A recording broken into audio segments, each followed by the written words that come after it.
Halo semua. Oke, sekarang saya berada di mana nih ya? Sini dekat-dekat Tinempok, dari Tampaluri ke Kundasang, dan view Kinabalu hari ini sangat cantik. Kita tengok ya. Wow, view ini jarang-jarang dapat tahu. Wah, cantik kan?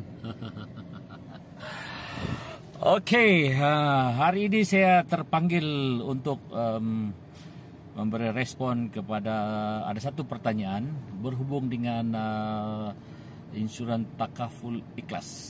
Oke, dia bilang, adakah produk takaful ikhlas ini ataupun produk-produk takaful hanya untuk orang-orang Muslim sahaja? Dia bilang.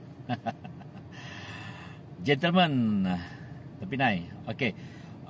Untuk pengetahuan semua produk takaful ikhlas adalah terbuka kepada semua rakyat Malaysia.